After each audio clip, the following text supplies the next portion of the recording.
Əziz və hörmətli soydaşlarımız, salam. Hər vaxtınız xeyir olsun. Canlı veriliş efirdədir və bugün həmişə olduğu kimi bu həftə eyni vaxtda, eyni saatda Biz Kimik veriliş efirdədir. Sayın Profesor Doktor Firidun bəy Ağasoğlu. Etrus Türk bağı bugünkü mövzu olacaq. Keçənki mövzunun davamı olaraq sadəcə qərar idi Sayın Profesor qonaqla iştirak eləyə, amma təəssüflər texniki problem buna imkan vermədi və nəhayət biz məcburiyyət qarşısında sadəcə Firidun bəy özündən, yəni onun fikirlərindən və mövzu ilə bağlı düşüncələrindən istifadə edəcək. Mən sözü Sayın Firidun bəy vermədən öncə istərdim ki, bəzi bilgiləri sizə təqdim edəm. Traktor və Qumun Səbat timi oyununda bilirsiniz ki, böyük bir qalmaqal baş vermişdi və bunun yəni bu qalmaqalın əsas səbəbləri də nizam-intizam qüvvələri və polislər idi. Yəni, tərəfdarlarla polis arasında bir qarşı durma yaranmışdı ki, əsasən də milli şüar verərkən, yəni stadionu tərk edərkən, biz keçən dəfə onların filmlərini də sizə göstərdik. Soydaşlarımız orada milli şüarlar, dinc, yəni şüarlar səsləndirmiş və bu şüara reaksiya göstərən polislər fərmandehlərinin əmri ilə haman şüar verənlərə hücum etmiş, yəni Səhənd stadionunda, Qurd dərəsində. Nəticədə tərəfdarlarla polis arasında bir qarşıdurma yaranmışdı ki, polisin maşınını o da çəkmişdilər, biz bunları da sizə hətta göstərdik, qarşıdurmalar, atışmalar, yəni daşlarla, müxtəlif, yəni soyuq silahlarla, yəni kimin əlinə nə gəlirdi, polis, tərəfdar, bir növ polis yəni dava açmışdı, o şəraiti özü yaratmışdı. Yəni ki, bu tərəfdarların yəni əleyhinə olan bir hadisə idi. Bir senaryo idi, yazmışdılar ki, beləliklə də traktoru liqadan uzaqlaşdırsınlar. Əslində həm liqadan, eyni zamanda Asiya səhmiyyəsindən ki, bunu da elədilər. Yəni buna da nail oldular, qoymadılar. Asiya səhmiyyəsini alsın və yavaş-yavaş da tərəfdarların stadiona gəlməsinə maneçilik törətməyə başladılar. Yəni, bu dövlətin öz bir növ siyasəti idi ki, bunun nəticəsində bizim çoxlu o zaman soydaşlarımız həbs olunmuşdu. Yəni, traktor azarkeşləri həbs olunmuşdu ki, biraz öncə, mən verilişə çıxmadan bir yarım saat öncə həmvətənlərimiz Güneydən bizə bir bilgi göndərdi ki, çox ağır bir yəni, ittiham irəli sürərək bunlara ağır bir hökm, yəni cəza verib 28 soydaşlarımıza. Kianuş Şekvetaz Təbriz Ümumi Dadgahının 104-cü şöbəsinin rəisinin verdiyi qərara əsasən adlarını indi sizə təqdim edəcəyim şəxslər güya ki, yəni onların yəni Kianuş Şekvetazın bildirdiyinə görə burada çoxlu bizim, yəni bunlar iddia edirlər ki, polisə zorakılıq, polisin əmrinə tabi olmamaq, polisin yəni şəxsi o vəsaillərini təxrib etmək ki, bu da məsələn əlində olan dubinkadır, həman bu baton və yaxud o dabilqalar və s. Yəni güya bunlara lətmə yetiriblər, ziyan vurublar. İddia edirlər ki, müstəhcən filmlər, yəni porno filmlər, porno şəkil və filmləri saxlamaqda ki, qətiyyən, yəni bu hökmlə, yəni traktor tərəfdarları ilə bu bir-birinə uzlaşan bir məsələ deyil ki, buna görə bu həddə, yəni soydaşlarımıza ağır cəza veriblər. İndi bunların cəzasına baxın. 186 ay, yəni təziri hökm, 26 il təliqi həbs, yəni bunlar həbsidir. Təliqi, əlbəttə, bu həbsi təliqi ona görə deyirlər ki, çəkmirlər. Yəni 26 il, 28 nəfərə hər hansı bir, yəni gələcək üçün yer qoyublar da özləri üçün ki, bunlar əgər hərəkət eləsələr, fəaliyyət göstərsələr, yəni bunları müəlləq saxlayırlar, havada saxlayırlar, hər an bu cəzanı tətbiq edə bilərlər. 610 zərbəşallaq və 160 milyon real, təxminən aradası 150 min dolara yaxın bunları nəqdi, yəni para ödəməyə məhkum ediblər. Yəni bu həqiqətən olduqca çox 28 nəfər üçün və sadəcə bir futbolda milli şüur səsləndirmək üçün çox böyük, ağır bir cəzadır. Biz əminik ki, yəni bu, yəqin ki, yenidən, yəni bu məhkəmə açılsa da, bu məsələyə yenidən İranda baxsalar, bir şey dəyişməyəcək. Ola bilsin ki, bəlkə də biraz da bunların cürmünün üstünə əlavə olunacaq. Amma təbii ki, insan haqları hüquqlarına, beynəlxalq təşkilatlara, Sazman-ı Milal Müttəhidin, yəni Birləşmiş Millətlər Təşkilatının insan haqları şöbəsinə, yəni bu siyahiləri və bu hökmü göndərmək mütləq lazımdır ki, biz də çalışacağıq bu işi görək və digər bizim insan haqları hüquqlarına məşğul olan soydaşlarımızdan da rica edirik ki, yəni mütləq bu hökm haqqında, yəni sadəcə bir futbol oyununda meydana çıxmış bu hökmlə bağlı, eləcə də Əhməd Şəhid və digər qurumlar ki, hal-hazırda Azərbaycan məsələsi ilə bağlı faktlar toplayırlar. Onlara da yəni bunları göndərsinlər ki, bu soydaşlarımızın haqları, hüquqları beləliklə tapdalanmasın. Mən siyahını oxumaq istərdim. Həman siyahidə yəni kimlər, hökm bu, indi qısaca sadəcə mən dedim, bu uzun bir, təbii ki, 3-4 səhifəlik bir yazıdır, ittihamlardır. Mən onun xülasəsini sizə oxudum. Bunlardan Milad Məhəmmədyan Təbrizdən, Səccad Qeybi Mərənd, Səid Qeybi Mərənd, Bəhmən Məhərrəmi Meşkinşəhər, Nəsirabad kəndi, Səməd Muradi Təbriz, əlbəttə bunların adresləri filanları da dəqiq burada yazılıb, mən oxumaq istəmirəm. Sadəcə adlarını deyirəm və hansı şəhərə aiddirlər onları. Bəli, Səməd Muradi Təbriz, Behzad Bəhrimənd Təbriz, Qurban Qurbanzadə Mərənd, Ehsan İmanverdi Xoy, Hüseyn Pinəvər Təbriz, Mehdi Sasani Təbriz, Məhəmməd Bafəndə Təbriz, Mehdi Fəthi Təbriz, yəni Fəthi Azər, Əfşar Zari Təbriz, Milad Əbdülzadə Təbriz, Hüseyn Rəhimi Təbriz, Səccad Məhmudi Təbriz, Əliyari Səraclu Təbriz, Məhəmməd Nuri Təbriz, Vəhid Babazadə Meşkinşəhər, Məhəmməd Purməhəmməd Nüsrət, Məhəmməd Purməhəmməd Nüsrətabad, yəni Təbrizin Nüsrətabadından, Əli Əmanət Təbriz, Həmzə Ər-Rəsuli Bayrami Üskü, Mehdi Babayı Təbriz, Ətabək Cəbbari Təbriz, Peyman Şucai Təbriz, Fəramərz Puladpur Təbriz, Məcid Məhəmməd Əkbəri Əhər, Əmir Kuh Bluri Təbriz. Mən təkrar edirəm, bunların ittihamları güya nəzm-intizamı bir-birinə vurmaqda, polisin əmrindən itaətsizlik və onların əmvalının təxribi, eləcə də şəkil və videolar, yəni müstəhcən şəkil və videoların saxlanılması, güya ki porno. Bu 28 bizim soydaşımız ittiham oxunub, təkrar edirəm və bu ittihamı Kiyanuş Şekvetaz, Təbrizin Ümumi Dadgahının 104-cü şöbəsinin rəisi tərəfindən oxunub. Biz bunlar haqqında yəqin ki, biz növbəti verilişlərimizə bir daha da qaydarıq və hökm yəqin ki, yenidən bunlar şikayət verəcəklər. Çünki bu bir oyunda göstərilən bir hökm çox ağır, həddindən artıq ağır bir hökmüdür. Buna görə bu, hətta belə ağır hökmlər bəzən ictimai asayişləri də bir-birinə vura bilər.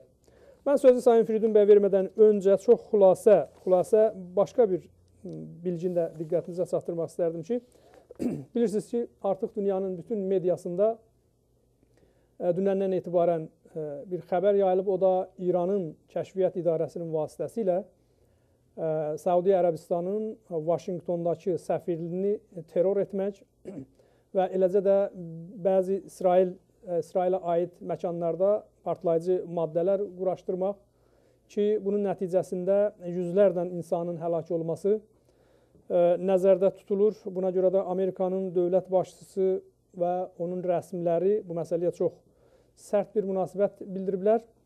Dünyanın hər yerində, yəni Avropa, digər ölkələr məsələ ilə bağlı araşdırmalar aparırlar.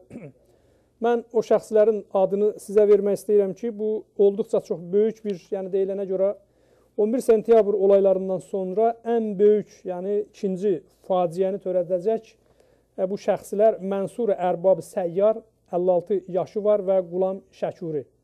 Mənsur Ərbab Səyyar ki, Texasda burada uzun müddət, təxminən 30 ildən çox burada yaşayıb, 3 dəfə, yəni elə Amerikalı qadınlarla evlənib, boşanıb. Hal-hazırda FBI tərəfindən New Yorkda həbs olunub. İlkin söhbətinə, onun ifadəsinə görə, bu indi biraz öncə sadaladığımız, yəni Səudiyyə Ərəbistanın səfirliyinin onun belə birinci səfirinin öldürülməsi və bir neçə yerlərə bombaların qoyulması bunu verdiyi ifadə zamanı qəbul edib. Qulam Şəkuri hələlik fəraridir. Onun haqqında bir yəqin ki, axtarırlar. Bəli. Yəqin ki, bu məsələni, yəni bu ikinci şəxsi Qulam Şəkurinin haqqında axtarışlar var. Sipah Pastaranın üzvidir. Əlbəttə, bu məsələ sabahları Sayın Obalı bəyin verilişində geniş və ətraflı terrorla bağlı verilişində, proqramda ətraflı geniş bu məsələyə yer ayrılacaq. Bütün detalları ilə və o adamların, yəni bu terroristlərin şəkilləri ilə birlikdə yəqin ona qədər, sabaha qədər bir sırada yeni bilgilər, məlumatlar, yəni media sızar ki, onun haqqında daha da geniş ətraflı söhbət olunacaq ki, İran görürsünüz, İran nə qədər yəni daxili məsələlərə, problemlərə, iqtisadi məsələlərə başı qarışıbsa da, amma terror bir nömrəli hədəfidir və terrorundan heç vaxt, heç zaman geri oturmur, əl çəkmir. İndi niyə məhz Səudiyyə Ərəbistanı seçib? Yəni, onun səfirinin Amerikada, Vaşinqtonda öldürülməsi bu özü də maraqlıdır. Bunun da yəqin səbəbləri var. O da sabahki proqramda söhbət onun haqqında olunacaq. Sadəcə mən bunu demək istərdim ki, bu böyük bir plan imiş. Bu plan üzərində uzun zaman İran xəfiyyə orqanları çalışıb. Bunun üçün Meksik, yəni narkotik maddə daşıyıcıları və satıcıları ilə əlaqəyə girib. Səudiyyə Ərəbistanın səfirinin öldürülməsi ilə bağlı təxminən $1,5 milyon, yəni İran sadəcə bir Meksikalıya budcə ayırıb. Eyni zamanda onlara söz veriblər ki, əgər yəni bu partlayışları Amerikada törədərsinizsə, sizin bütün yəni ömrünüz boyu narkotik maddə ilə təmin edə bilərik sizə. Çünki Meksikada bilirsiniz ki, bu məsələ geniş yayılıb və Meksikanın böyük mafyoz qrupları var, yəni bu narkotik maddə üzrə. Ona görə də bunlar bu məsələdən, bu yolla girişiblər və Amerikada növbəti dəhşətli bir terrorun törətməsi. Sadəcə burada təkrar edirəm ki, səfirdən söhbət getmir. Onunla bərabər bir çox yerlərdə partlayışlar edəcəkləri planlaşdırılıb ki, Amerikanın yəni Ağ Ev məsələyə çox sərt bir münasibət bildirib və bunu diplomatiya tarixində də eyni zamanda bir şərmavər bir hərəkət kimi qiymət verdilər və bəyan etdilər ki, İran bunun arxasında durmalıdır. Bu məsələyə İran yetkiləri cavab verməlidir və Amerikanın masasının üzərində İranla bağlı hər bir şey var, heç bir şey yəni dəyişdirilməyib, o cümlədən hərbi müdaxilə. Ki, yəqin ki, bunun təkrar edirik, bu məsələnin arxasında ciddi olaylar var ki, gedişatını sizə təqdim edəcəyik. Sabahları Sayın Obalı bəy terror haqqında söhbətində bu məsələyə geniş ətraflı toxunacaq. Başqa biraz öncə əlimizə çatan bir xəbərdə isə keçən dəfə biz demişdik ki, Ərdəbildə dəhşətli bir partlayış baş verib. Çox ehtimal verirlər ki, yəni həman o mərkəz partlayış ki baş verib ki, bütün şəhər o səsi duyub, yəni bu partlayışın güclülüyünü nişan verir. Çox güman ki, yəni nüvə proqramı ilə bağlı olan partlayışdır. Və bu günlərdə Təbrizdə böyük bir partlayış yenə də baş verib ki, elə səslə partlayıb ki, yəni Təbriz əhalisi deyilənə görə bir çox məntəqələrində hətta insanlar evlərini tərk etmək məcburiyyətində olub o səsdən. Bu bir Təbrizin nizam-intizam qüvvələri behtarısında. İndi ola bilsin ki, klinikadır ya bunlar məlumatı belə verib ayrı bir mərkəzdir, biz bilmirik. Hər halda məlumatda belə deyilir ki, hələlik orada yaralı və yaxud həlak olanlar haqqında ciddi bir məlumat yoxdur. Ehtimalən, yəni ilkin məlumata görə hər hansı bir cani tələfat nəzərdə tutulmayıb, amma olsa da biz bu haqda sizə yenə də bilgi verəcəyik. Mən sadəcə bu bir neçə yeni bilgiləri, məlumatları sizə təqdim elədim. Təkrar edirəm ki, Etrusk-Türk bağı bizim bugünkü əsas mövzumuzdur. Sayın Profesor Doktor Firidun bəy Ağasoğlu. Firidun bəy, təşəkkürlər. Sağ olun, zamanınızdan biz istifadə elədik. Məmnuniyyətlə mən sözü sizə vermək istərdim və bir daha üzrü hesab edin ki, texniki imkan icazə vermədi ki, sizin yəni qonaqla bu günlər verilişdə iştirak edəsiniz. Məmnuniyyətlə. Söz sizdədir, buyurun. Günaydın Cavad bəy. Əslində, bugünkü mənim qonağım Doktor Paşa Qəlbinur olmalıydı. Həm bir şair kimi, həm DAK-ın həmsədrlərindən biri kimi burada Güney ilə bağlı söhbətlər eləməliydi. Amma çox təəssüf ki, bir saat qalmış mənə telefon açdı ki, bəs belimin ağrısı tutubdu, yeriyə bilmirəm. Mən də başqa bir qonaq dəvət elədim. O da indi belə texniki imkan yaranmadı. Ondan da əlbəttə üzr istəyib yola salmışıq. Olur, belə texniki imkanlar vaxt aşırı olur. Neyniyək, gərək yola verək. Cavad bəy, keçən verilişimiz deməli Latın əlifbasının mənşəyindən idi. Söhbəti orada yekunlaşdırdıq ki, deməli, bugün dünya xalqlarının istifadə elədiyi Latın əlifbasının kökündə Etrusk əlifbası durur.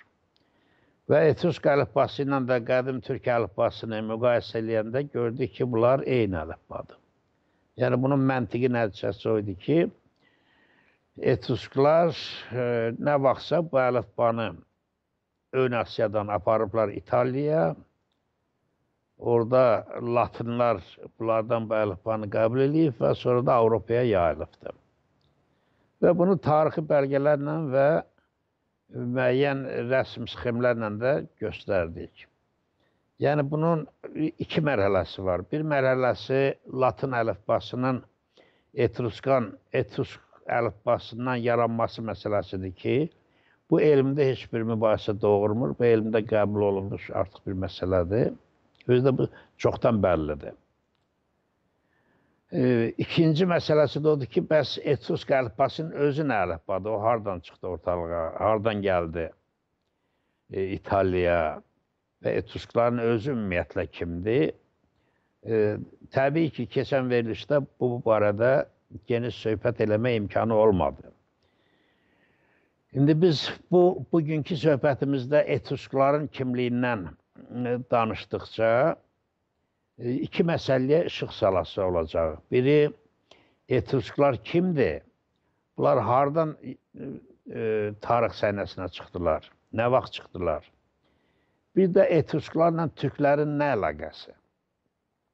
Necə olub ki, Etrusklar Türk əlifbasını buradan aparıblar və Latınlar vasitəsilə bütün dünyaya yayılıbdır.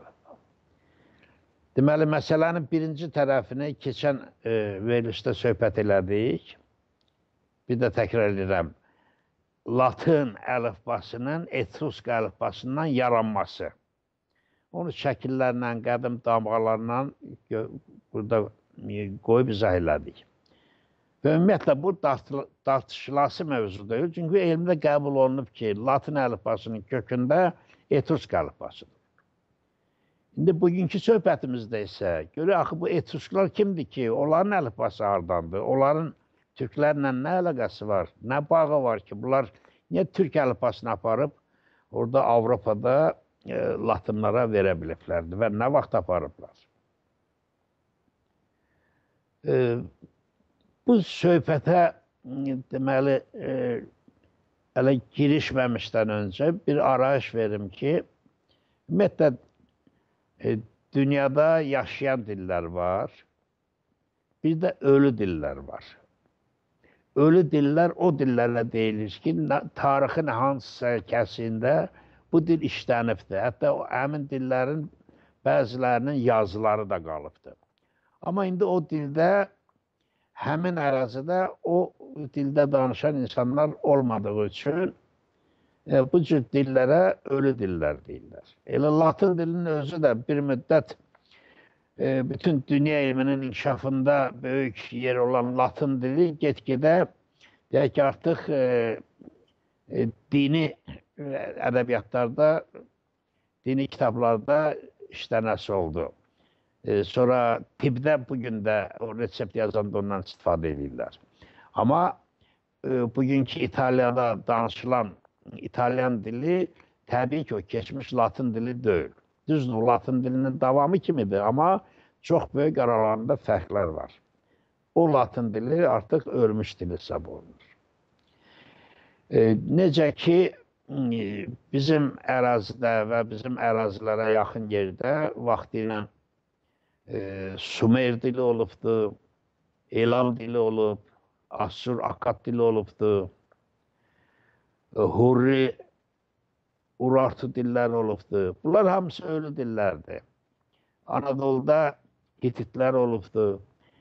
Onların yazıları qalıbdır, amma o dildə, o ərazilərdə danışan artıq xalq yoxdur. Onlar çoxdan əriyib gediblər.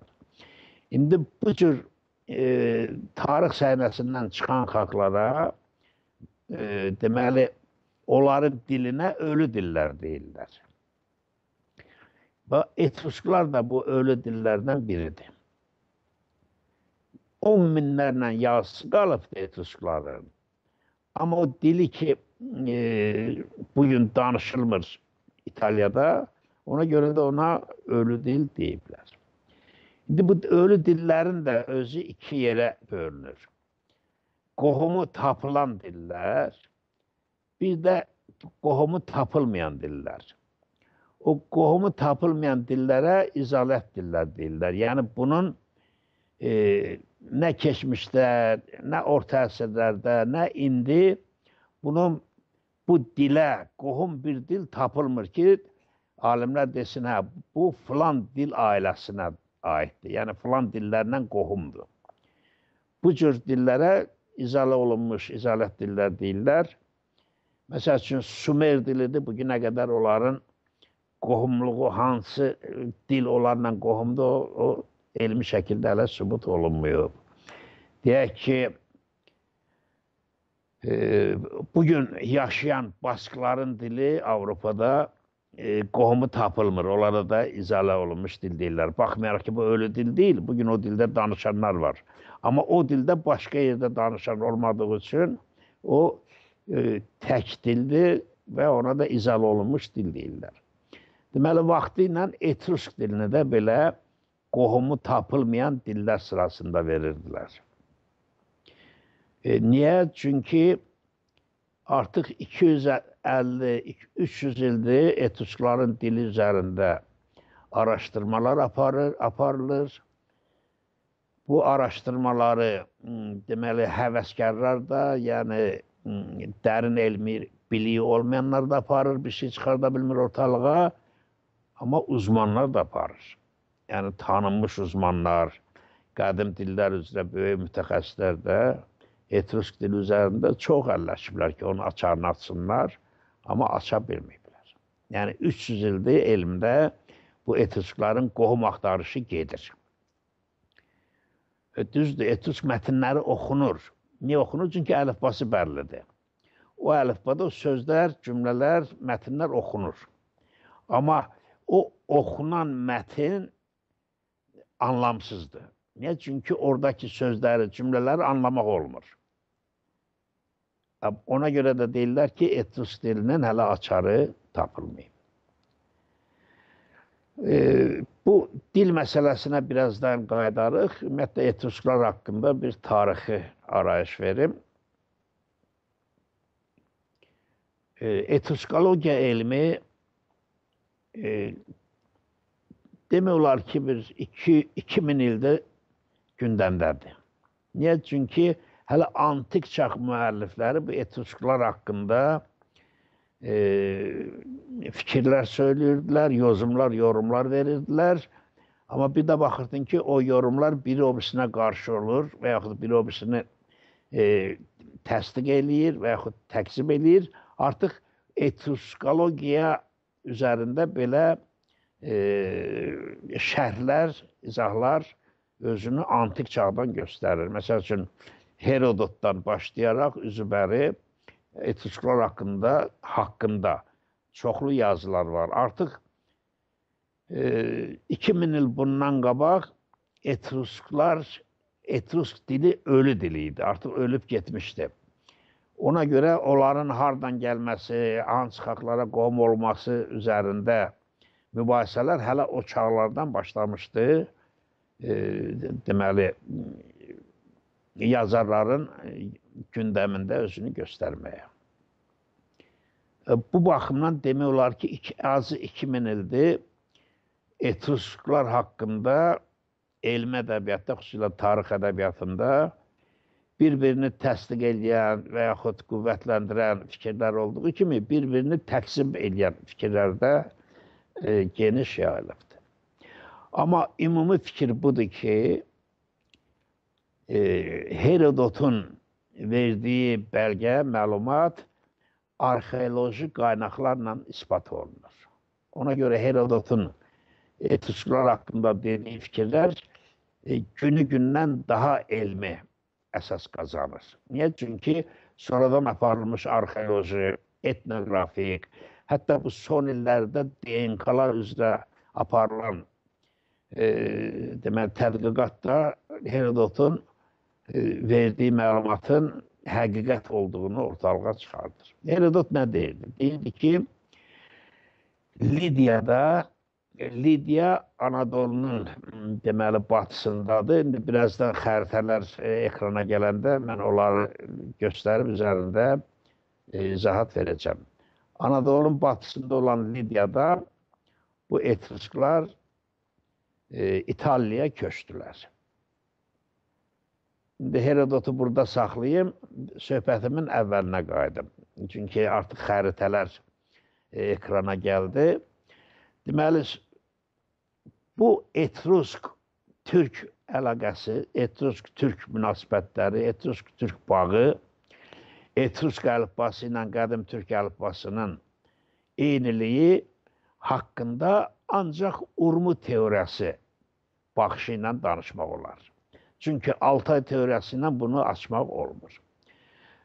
Çünki Altay teoriyası ilə heç cür izah eləmək olmaz ki, Sibirdə, Altayda yaşayan etrusklar o əlifbanı, o vaxt orada o əlifba yox idi. O əlifba orada çox-çox sonradan ortalığa çıxıb. O əlifbanı oradan nətər gətirib, deyək ki, Azərbaycanın, Kiçik Asiyanın, yəni Anadolunun üzərindən İtaliya qədər apara bilərdilər. O nəzəriyyə, Altay nəzəriyyəsi bunu izah eləyə bilmir. Amma Urmu teoriyası bunu çox aydın izah edir. O sol küşdəki, soldakı xəritəyə baxın. Bu ən qədim çağlarda dil ailələrinin yarandığı yerlərdir.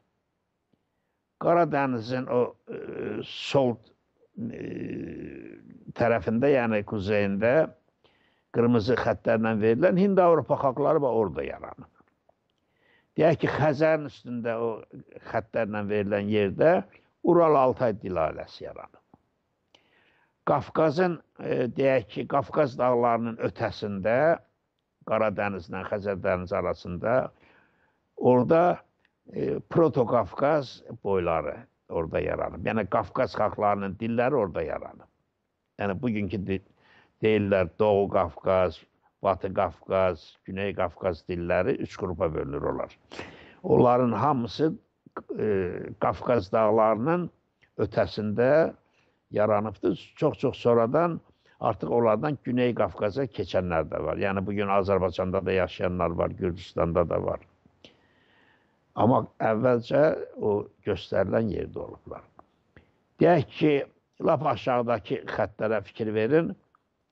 Bu Kəngər boğazının, körfəzinin sağında olan xəttlər proto-dravidlərdir. Yəni dravid xalqlarının yarandığı yerdə o dravid dilləri orada yaranıb və uzmanlar elam dilində, xalqında həmin onlara aid edilir, o dil ailəsinə aid edilir ki, bu dravidlərin xeyli hissəsi indi köçüb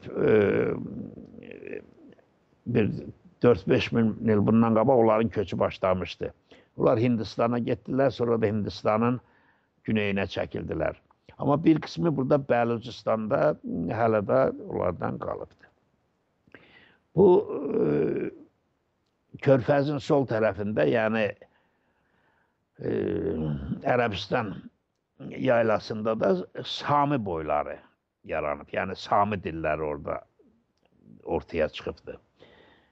Ki o Sami dillərdə ən qədim çağda Akkadlardır, Asurlardır, Arameylərdir, sonra Yahudilərdir ki, onlar sol tərəfə gəliblər.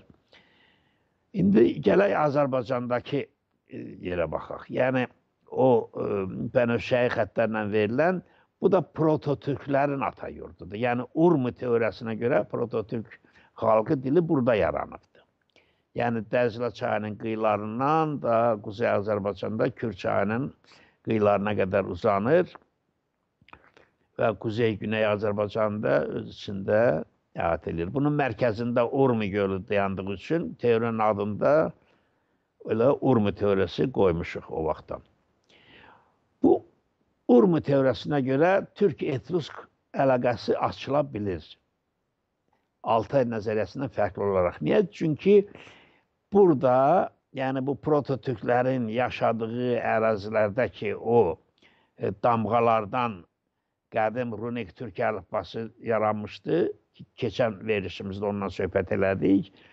Və həmin damğalardan Sumerlər bura gələndən sonra Sumerlər də özləri üçün Mixi əlifba yazı yaratdılar. Bunlardan söhbət olunub deyə təkrar eləmirəm. Yəni o yazı burada yaranıb. O runik yazılar burada yaranıb, damğalardan yaranıbdır ki, biz bunu xalçaların üzərində, dağlarda, daşlarda həm damğa, həm də damğalardan deyək ki, boy adlarında işlənən və nəhayət əlifbada işlənən damğalar, hərflər, damğa hərflərinin artıq yazılışını da göstərdi ki, bunlar bu işarələrdə eyni işarələrdir. Deməli, o yazı burada yaranıbdır. İndi Rauf bəy, imkan varsa bu xəritəni dəyişək. O sağ küncdəki xəritəni ekrana gətirsək, söhbətimi orada davam elətdirərəm. Deməli, bir zamanlar eradan qabaq 10 min il, 6 min il bundan qabaq o protodillər yaranmışdı. Artıq eradan qabaq 4-cü minilliyin ortalarında bu dillərin əksəriyyətində bir parçalanma başladı və miqrasiyalar başladı. O miqrasiyalar prototürklərin yaşadığı yerdə də başladı. Yəni prototürklər, o Urmu teoriyasının əks elətdirdiyi prototürklər içindən batıya, quzeyə, doğuya köçlər başladı. Deməli, eradan qabaq 4-cü minilin ortalarında. Təxminən o çağlarda elə Şumerlər, biraz da qabaq Şumerlər gəlmişdi bura. Yəni, Şumerlər buralara gələnə qədər burada türklər yaşayırdı. Amma Sümerlərin gəliş ərəfəsində və ondan da biraz sonra artıq buradan köçlər başlamışdı. Orta Asiya, oradan Sibirə doğru, Qafqaz dağlarından Rusiya çöllərinə doğru və o sol tərəfə ki bir xət keçir, oxuna göstərilir. Bəzi türk boyları da indiki Suriyanın quzeylə Anadolu'nun işlərinə köçmüşdülər. Və çox güman ki, həmin bu marşrutla bir 3000 il qabaq, 3500 il qabaq Etruskların ulu babaları da Azərbaycandan o Anadolu'nun deməli batısına köçübdür, Troya tərəfə və Lidiya ölkəsi deyilən yerə ki, o xəritələr gələndə onlardan izahatını verəcəm. Rauf bəy, bu xəritəndə dəyiş qadına. Deməli, bu Urmu teoriyasına görə etrusklardan eylimi şəkildə bəhs eləmək olur. Niyə? Çünki bunun arxeoloji bəlgələri var, etnografik bəlgələri var. Hətta bayaq dediyim kimi, son illər İtalyan genetiklərinin DNK-lar üzərində apardığı tədqiqatlar var ki, o köçlər, etruskların köçü, DNK-ları göstərir ki, onların köçü buradan olubdur. Anadoluya, sonra Anadoludan da İtaliyaya köçüblər. Yəni, bu sağ küncdəki, aşağıdakı xəritəyə bir dəqiqə nəzər salaq, prototürklərin, yəni qədim Azərbaycan ərazisindən türklərin dışarıya miqrasiyası olduğu kimi, bu prototürklərin ölkəsinin içinə olmasa da, qıraqlarına da kənardan köçlər olubdur. Yəni, bura gəlmələr olubdur. Məsəl üçün, quzeydən o tünd bənövşəyi rənglə verilən, deyək ki, Hurrilər, Urartular, onlar Qafqaz dilli xalqlar sayılır. Onlar Qafqaz dağlarının ötəsindən gəliblər. Urartular gəlib Van Gölü civarlarında yerləşiblər, amma Hurrilər biraz da Suriya tərəfə keçiblər, iki çay arasının, yəni Mesopotamiyanın quzeyində yerləşiblər. Çox-çox sonra orada Mitanni, Hurri devləti də yaradıblar. Aşağıdan da, yəni tünd bənövşəyi rənglə verilən Samilərdir. Yəni bu Samilər də bizim qonşuluğumuzda iki çay arasına gəlib yerləşiblər. Əvvəlcə Akkadlar gəlib, sonra Assur yürüşlər olub, ondan çox-çox sonra Arameyk axınlar olubdur. Və artıq o dövrdə dediyim kimi Sumerlər də artıq burada yaşayırdılar, gəlib yerləşmişdilər. Məsəl üçün, o qırmızı xət ki var Qaradənizin quzeyində, Hind-Avropalılar ki orada başladı bölünməyə, onların bir qismi Xəzərin üstü ilə gəldilər, Əfqanistanda yerləşdilər. Yəni, o Ari boyları ki deyirlər, onlar Əfqanistanda yerləşəndən sonra bunlara Ari dedilər. Çox-çox sonra onlar da iki yerə bölündülər. Bir hissəsi İlamların yaşadığı əraziyə gəldi, yəni Kəngər körfəzinin yanında bugünkü Farsistan deyilən yerdə gəldi, yerləşdi ki, bu bugünkü Farsların ulu babalarıdır. Bir hissəsi də Hindistana getdi. Fikir verin, görün, Farslar haradan hara gəlib çıxıblar. Və təbii ki, türklər də buradan Altaya qədər gedib çıxıblar. Yəni, o elə bir dönəm idi ki, xüsusilə ikinci böyük köçdə, yəni türklər artıq ata minəndən sonra təxminən 3500 il bundan qabaq, onda daha uzaq köçlərə, atlarla daha uzaq köçlərə, ərazilərə, ölkələrə gedib çıxa bilirdilər ki, o dövrdə də Altaya qədər gedib çıxmışdılar, Rusiya çöllərinə qədər gedib çıxmışdılar. Yəni, demək istədiyim odur ki, prototürklərin ata yurdundan kənara miqrasiyalar olduğu kimi, prototürklərin ata yurduna da kənardan miqrasiyalar olurdu. İndi əlimizdə elə bir fakt yoxdur ki, bizim içərimizə gəlib yerləşiblər. Ancaq kənarlarda yerləşiblər. Farslardır, deyək ki, ərəblərdir, Farsların, ərəblərin ulu babalardır. O Qafqaz xalqlardır. Hətta ermənilər də Qaradənizin sol tərəfindən, Hittlərdən sonra gəliblər, Suriyada yerləşiblər. Suriyadan çox-çox sonra Xristiyanlıq çağında artıq onlar Van gölünə yaxın gəliblər. Yəni, onların tarixi lap cavandır. Və bu da xalqların miqrasiyasını göstərir. Və bu miqrasiyaların fonunda təbii ki, etruskların hardan hara köçünü izləmək olur. Bu xəritədə dəyişək, Rauf bəy. Deməli, etrusklardan biraz sonra mən deyəcəm, onlar özlərinə, hər xalqın özünün adlandırması var. Məsəl üçün, ermənilər özlərinə hay deyir. Gürcülər deyək ki, Kartveli deyir və s. Bu etrusklar da özlərinə deməli yazılarda Rasena gedir çok halda Rasena. Ama ilk saat o yazıda yazılmadığı için onu Arasena okumak lazımdır. Və bu Arasena da eyni şəkilçidir, sözün kökü Arasdır. Hətta bir neçə mətndə elə təmizcə Aras yazılıbdır. Hətta saati ilə də yazılıb ki, Aras. Yəni o boyun adından söhbət getdiyi üçün Arasdır. İndi bu Arasena'dan görünür istifadə edən qonşular da onlara Etrusk deyiblər, bunun üzərində dayanarıq. Bax, Etruskların köçü belədir. Deməli, Azərbaycandan Lidiyaya köçüblər və bir hissəsi də görünür Troyaya köçüb. Bu Lidiyadan biraz kuzey-batıdadır Troya.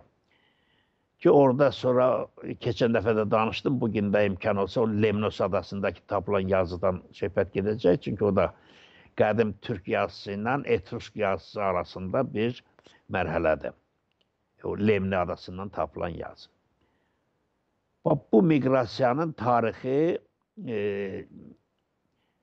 hər halda Azərbaycandan Anadoluya olan miqrasiya Troya çağından qabaqdır. Bu da 3000 ildən çox eləyir. Amma Troyadan, Lidiyadan deyək ki, İtaliyaya köç, o aşağı yuxarı 3000 ildir. Deməli, bu nəyi göstərir? Onu göstərir ki, bu Etrusklar əlifbanı artıq ora aparanda o aparılma tarixinin ən azı 3500, bəlkə də 4000 il yaşı var.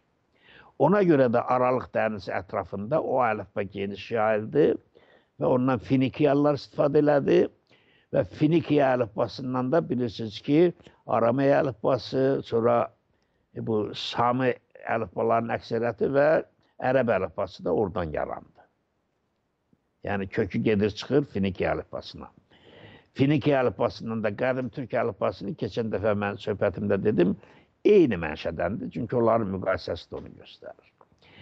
İndi bu Aralıq dənizi ətrafında o runik əlifbalar ki yayıldı. Ondan sonra Yunanlar da istifadə elədi. Sonra Yunanlardan istifadə elədilər. Xristianlıq yarananda Gürcülərə, Ermənilərə əlifba yaradıldı 5-ci əsrdə, 1500 il bundan qabaq. İndi Etrusklar bu Lidiya ərazisindən ki İtaliyaya gediblər, o sarı xətlə göstərilir. Bax, Herodot bundan danışır. Deyir ki, Lidiyada aclıq başladı və bir 18 il bu aclıq davam elədi. Artıq xalq gördü ki, çox əziyyət çəkir, iki yerə bölündülər. Bir hissəsi qaldı vətəndə, yəni Lidiyada, bir hissəsi də gəmilərə mindi, İtaliyaya getdi. O İtaliyaya gedənlər, hökümdarın oğlunun adı Tirsen idi, deyir. O Tirsenin adı ilə Tirsenlər adlanır. Artıq bu Etrusklar Tirsen adı ilə gedib İtaliyada yerləşirlər.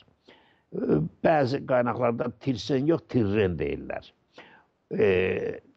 Ona görə də deməli İtaliyanın yanındakı olan, batısında olan dənizə elə Tirren dənizi deyirlər. Bugün də adı elə Tirren dənizi. Yəni Etrusk adından qalma bir addır. Bu xəritələri dəyişək, Rauf bəy. Yəni Etruskların köç istiqaməti belədir. Altay teoriyası bunu heç izah edə bilməz. Amma Urmu teoriyası ilə o kontekstdən bunu izah eləmək olur. Bəs alimlər bu köçə nətər baxır və təbii ki, bayaq dediyim kimi Herodotun deməli izahını əksəriyyəti qəbul eləyir və hətta sonradakı arxeoloji mənbələr, qaynaqlar və son illərdəki DNK üzrə aparılan deməli araşdırmalar o versiyanın daha dəqiq olduğunu sübut edir. Daha doğrusu təsdiq edir. Yəni bu bizim xəritədə verdiyimiz marşrut artıq dünya elmində qəbul olunmuş marşrutdur. Yəni o mənim icad elədiyim bir məsələ deyil. Deməli, Herodotun yazdığı Lidiya o vaxt belə balaca bir o sarımtıl rənglə ki verilib. paytaxtda Sart şəhəri idi. Deməli, o Lidiya dövləti olanda onun quzeyində Frigiya dövləti var idi. Ətrafında da kiçik deməli şəhər dövlətlər vardı, kiçik ölkə dövlətləri var idi. Artıq sonra bu Lidiya get-gedə böyüyür. Persiya ilə müharibədə uzduzur. Artıq deməli bu Halis çayı ki var xəritənin ortasından. O Halis çayına qədər Persiya ərazilərinə keçir. Persiya Əhəmənlərin nəzarət altına keçir. Bu sol tərəfdə deməli Lidiyalıların əlində qalır. Amma bu tarixi hadisələr, yəni Persiya-Lidiya müharibələri Etruskların köçündən sonraki müharibələrdir.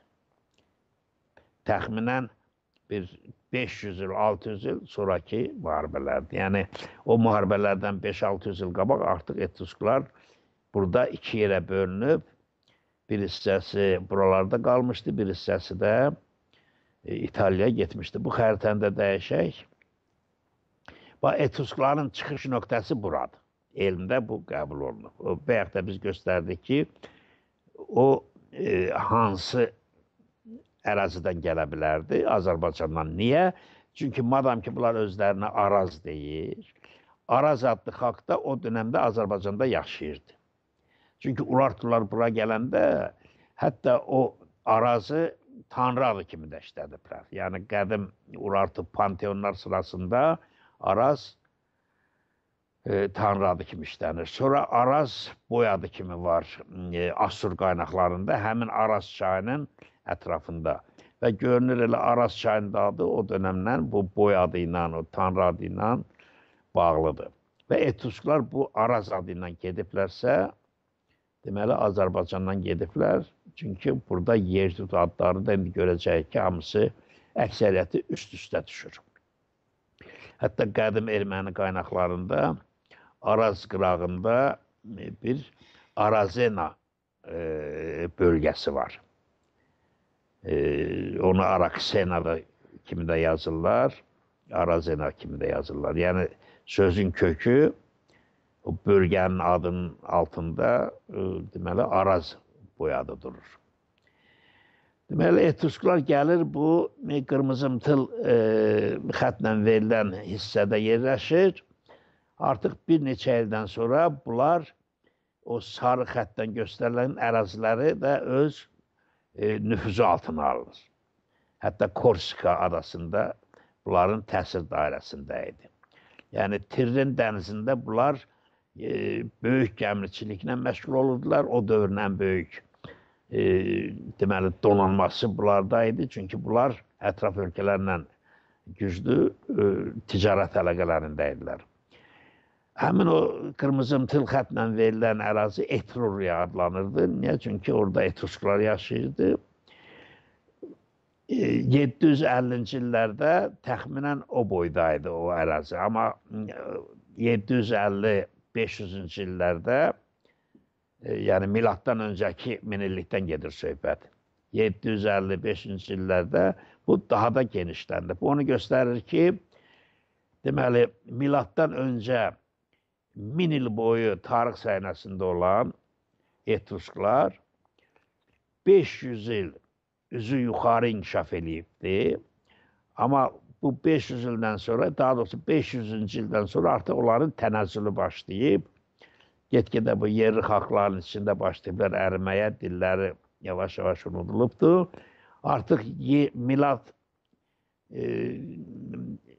yəni miladdan sonra, daha doğrusu yeni eraya keçiddə 2000 il öncə artıq Etrusk dilində nə danışan var idi, nə də yazan var idi. Artıq Etrusk dili ölü dilə çevrilmişdi. Baxmayaraq ki, 1000 il boyu burada böyük mədəniyyət qurubdu. Mən deyərdim, Avropa mədəniyyətinin kökündə Etrusk mədəniyyətinin çox böyük önəmi var. Və Etrusk, deyək ki, yazarları çox bəllidir. Vergili kimi Etruskların yazarı olubdur. Vergili özü Eneida əsərində bu haqda geniş məlumat verir. Etruskların içində məşhur heykəltaraşlar çıxıbdı, məşhur rəssamlar çıxıbdı, musiqi deməli uzmanları çıxıbdı. Etrusklar o dövrün dünya mədəniyyətinə çox böyük töhfələr veriblər. Çox böyük töhfələr veriblər. Amma Etrusklar keçən verilişimizdə dediyim kimi bura əlifba aparıblar. Bu yerli xalqlar Etrusk əlifbasını götürüb, yerli İtalyanlar, Latinlar Etrusk əlifbasını götürüblər. Etrusklardan mədəniyyət götürüblər. Etrusk məktəblərində uşaqlarını göndərib oxudublar. Amma bu gəlmə xalq olduğu üçün Etrusklara münasibət o qədər də yaxşı olmayıbdır. Ona görə də Etruskların deyək ki, dili haqqında, tarixi haqqında bugün də çox böyük mübahisələr özünü göstərir. Biz Etrusklar deyək ki, deməli, o mədəniyyəti apardıqları üçün onların dili ölüb gedibdir, amma onların sözləri Latın dilindən Avropa xalqlarının dillərinə keçib o sözlər, məsəl üçün, persona sözü Etrusk sözüdür. Etrusklar parsu deyirdilər, maskaya parsu deyirdilər, yəni aktyorların taxtığı maskaya. Və yaxud Etruskların litera dediyi söz bugünkü literatura sözüdür. Bugün Avropa xalqlarının dilindəki klan, Etruskların oklan sözüdür, oğlan sözü. Sistem, seremoniya, sisterna, bu kimi onlarla söz var ki, bu tarixdən bəllidir ki, bunlar Etrusk sözlərdir, Latın dilinə keçib, Latın dilindən də deyək ki, dünya xalqlarının dilinə keçibdir. Etruskların bir neçə deyək ki, bizə tanış adlarını burada sadalamaq istəyirəm. Məşhur Vulka Etrusk idi, Vergilini dedim. Bəziləri hətta Pifagoru da deyək ki, Etrusklarla Etrusk soylu sayır. Hələ qədim tarixçilər onu yazırdılar. Sezar Avqustun ən yaxın dostu, etibarlı adamı olan mesenat da, qayıtçısını mesenat ki, mesenatlıq elə onun adı ilə bağlı, ondan qalıb. O da Etrusk idi. Və bu Etruskların yaşadığı yerə o vaxt Toskana deyirdilər. Həmin bu Toskana bölgəsindən sonralar Michelangelo çıxdı, Dante çıxdı oradan, Leonardo da Vinci çıxdı. Ümumiyyətlə, Avropa referansı,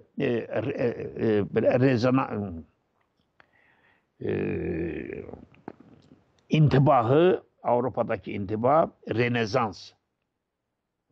Renesans dövrü buradan başladı. Bu adını çəkdiyim insanların yaradıcılığı ilə. Hətta bir versiya görə, daha doğrusu Britannica ensiklopediyasına görə, Napolyon özü də Korskalı olsa da o özünü Florensiyadan sayırdı. Yəni ulu babalarının oralı olduğunu qeyd edirdi. Və tarixdə belə məşhur Etrusklar olubdu. İndi yer gəldikcə oradan da söhbət eləyəcəyik. Etrusklar belə bir xalqdır. Azərbaycandan Araz adı ilə gəliblər. Deyək ki, Anadolu'da yaşayıblar bir neçə əsr. Sonra aclıqla bağlı artıq gəmilərlə bir hissəsi köçüb gəlib İtaliyaya. İndi bu İtaliyada, İtaliyanın mərkəzindəki bunlar yerləşiblər. Bunlar gələndən sonra burada artıq arxeoloji kultur başlayıb dəyişməyə. Həm yerli kultur, həm də bu gəlmə kultur. Bu etnografiyada da özünü göstərir və inançda da, dində də özünü göstərir. Psixologiyada, toplumun, deyək ki, əxlaq kodekslərində özünü göstərir bu müxtəliflik.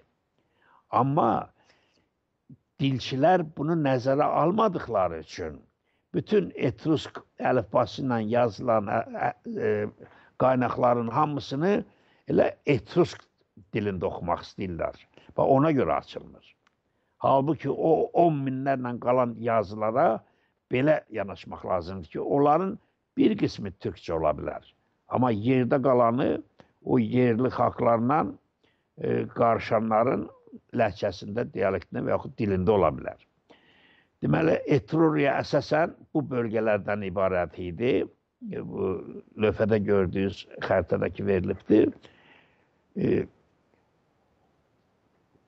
Ümumiyyətlə, Etrusklar burada oturuşandan sonra onlar 12 şəhər devlət şəklində ölkədə yerləşdilər və o kiçik devlətlərin birliyi Etruriya adlanırdı. Amma bu güclü dövlət deyildi.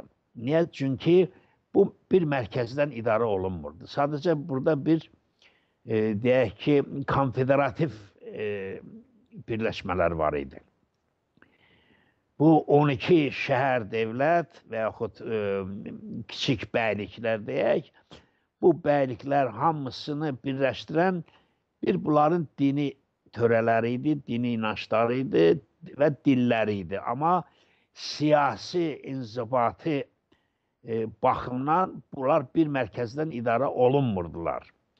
Ona görə bunlar artıq 500-cü ildən sonra, deyək ki, Roma güclənəndən sonra Roma artıq qoşunları bunları bir-bir gəldi, işğal elədi və öz ərazisinə qalxdı. Yəni, Roma imperiyası yarananda artıq Etruriya demək olar ki, tamam bu imperiyanın tərkibinə qatılmışdı. Çünki ayrıca böyük bir dövlət deyildi. Kiçik bəyliklər şəklində idi. Bu adətən o köçəbə türklərdə də həmişə özünü göstərir ki, türklər 150-yə qədər dövlət qurublar, amma dövlətlərin çoxu bu cür mərkəzi idarəçiliyi olmayan belə konfederativ bəyliklərin birliyi olurdu. Ona görə də bu cür birliklər müəyyən tarixi şəraitdə qurulurdu, birləşirdilər. Amma bir zaman gələndə, deyək ki, o siyasi birliyə ehtiyac aradan qalxanda bunlar təzədən bölüşürdülər. Ya buradan köçüb gedən olurdu, ya bir bəylik güclənirdi, o birisindən ayrılırdı və yaxud bunların içində 3-4-ü birləşib bir dövlət yaradırdı, yerdə qalan qalırdı. Bu qədim türk dövlətçilik, dövlət qurma və dövlətin dağılma proseslərindən Etruskların da o dövlətçilik gələnəkləri tamam üst-üstə düşür. Hətta dövlətçilik terminləri də üst-üstə düşür ki, indi vaxtımız olsa mən onlardan söhbət edəcəm və türklərin bura apardığı bu dövlətçilik sistemi, kulturda ədəbi, əlifba məsələsi, dəmirçilik məsələsi buranın inkişafına xeyli yardım etmiş oldu. Ümumiyyətlə, Etrusklar buraya gələndə, hələ ilk illərdə, 3000 il bundan qabaq, burada Bologna şəhərində deməli, Bologna ətrafında bir Villanova kəndi deyilən yerdə çıxan arxeoloji abidələrə görə həmin kultura Villanova kulturu deyirlər ki, o kultur başladı artıq yeni çalarlarla inkişaf edilməyə. Bu onu göstərir ki, artıq bura yeni bir mədəniyyət gəlibdir. Artıq etnik tərkib başlayıb dəyişməyə. O Villanova kulturuna aid deyək ki, saxsı qablar, indi sonraki şəkillərdə onların şəkli gəlsə izah edəcəyim.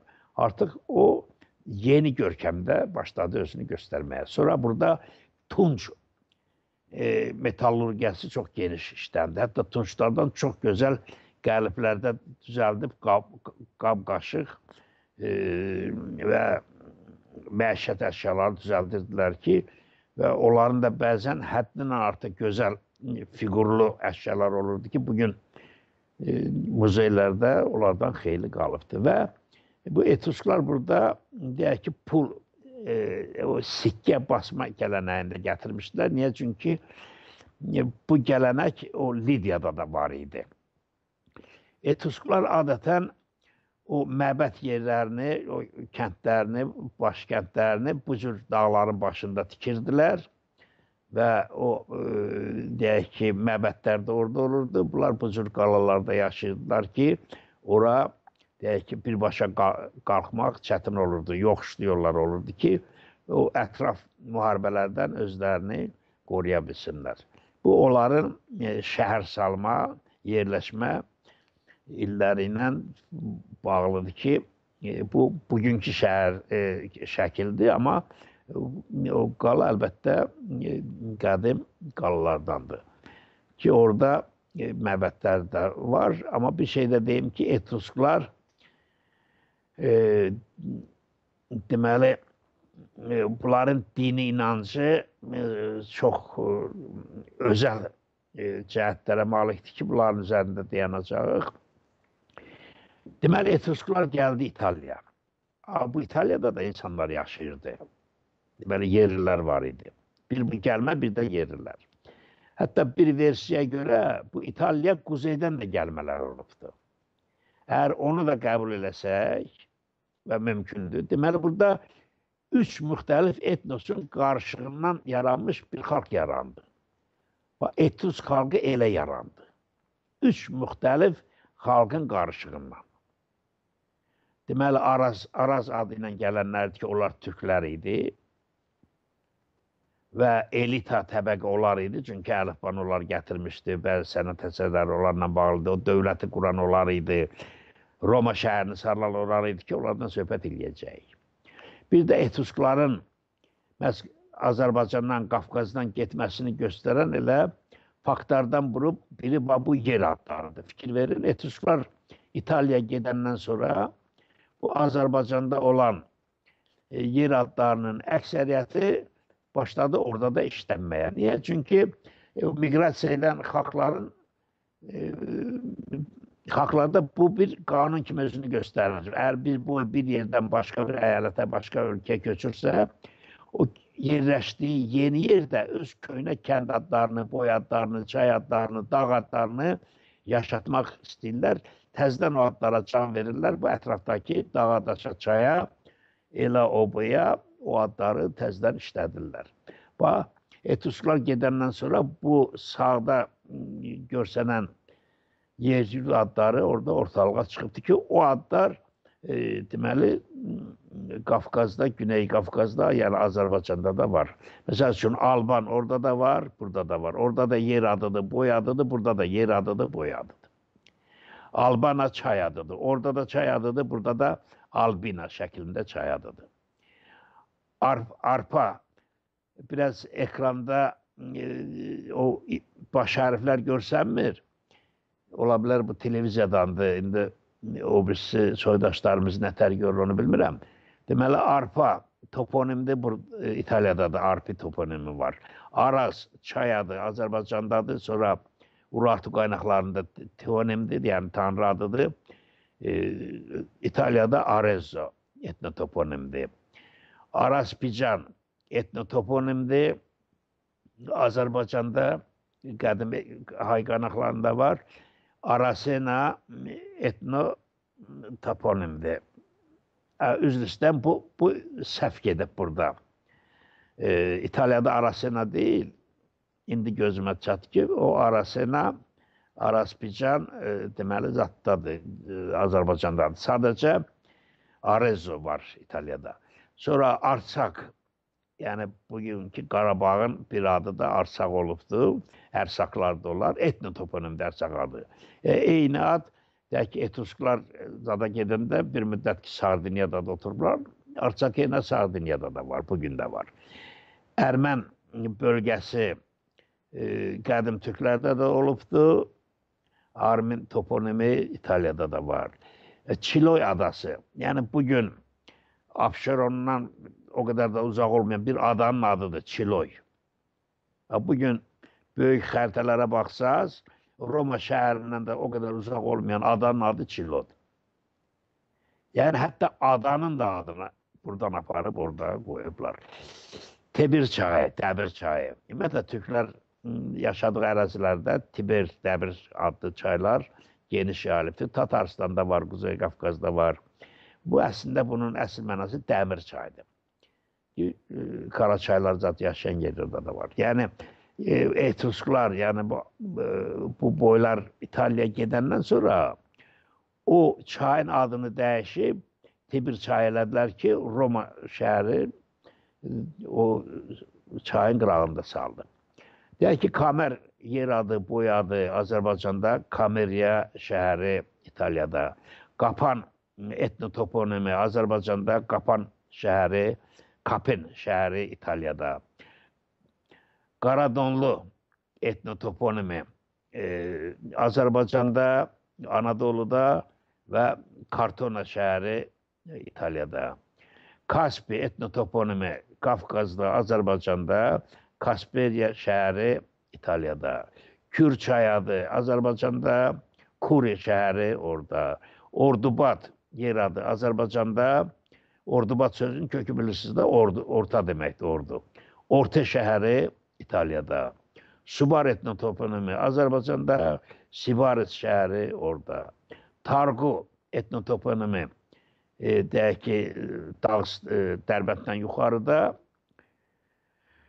Kumuklar yaşayan, Türk boyları yaşayan, qədim Azər-Xəzər boyları yaşayan yerdə Targu boyu, Targuini şəhəri deyək ki, İtaliyada və s. Bu hələ bir qismidir qoymuşuq bura.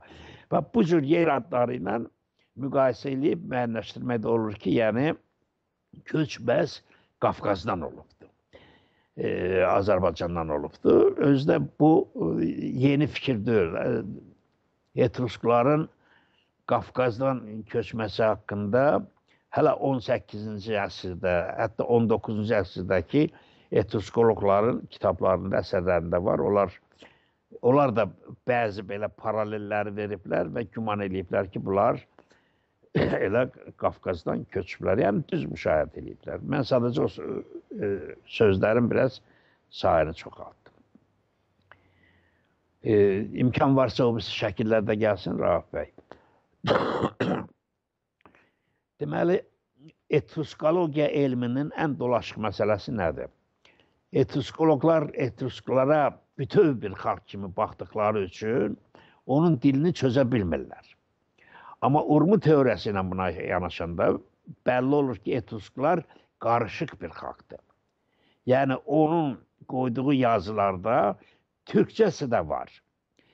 Yerli hansı tayfadır, onun adını bilmirik, çünki o mətnlər hələ oxuna bilmir və quzeydən gəlmə də ola bilər. Hətta demək istəyirəm ki, 2 və hətta 3 dildə yazılar ola bilər.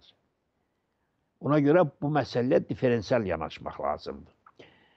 Bu gördüyümüzdə bu rekonstruksiyadır, yəni etruskların İtaliyada məbədləri belə olurdu, bu şəkildə qururdular. Və bu məbədlərin də özəlliyi orada olurdu ki, bu 3 hissədən ibarət olurdu. Yəni, orta hissə yuxarı, bir də yeraltı hissə.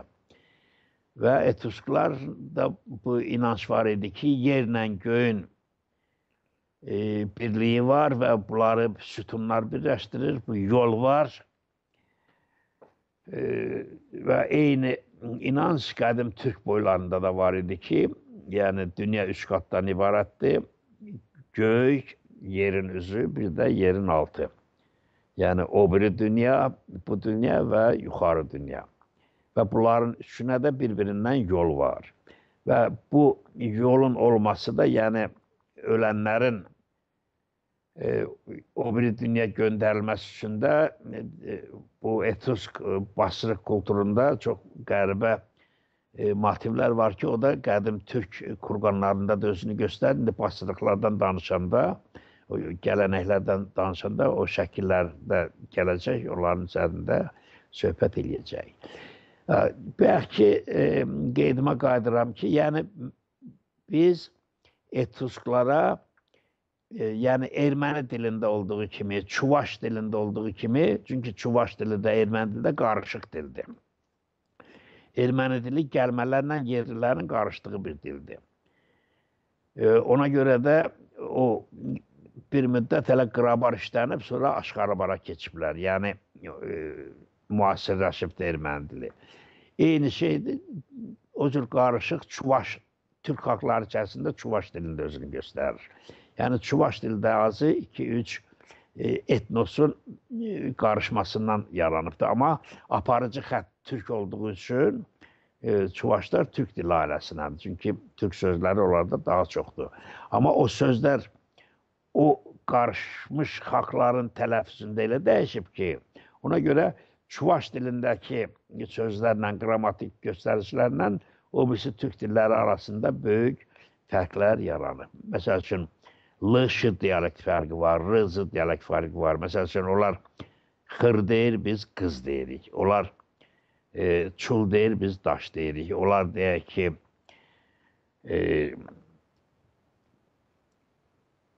tenger deyir, biz təngiz deyirik. Yəni, o zırı fərqinə görə. Amma bütün bunlara baxmayaraq, Çuvaş dili türk dilidir. Etrusk dilinə də belə yanaşmaq lazımdır. Yəni, Etrusk dilinin hələlik oxuna bilən hissələri ki, türkçə oxuna bilir.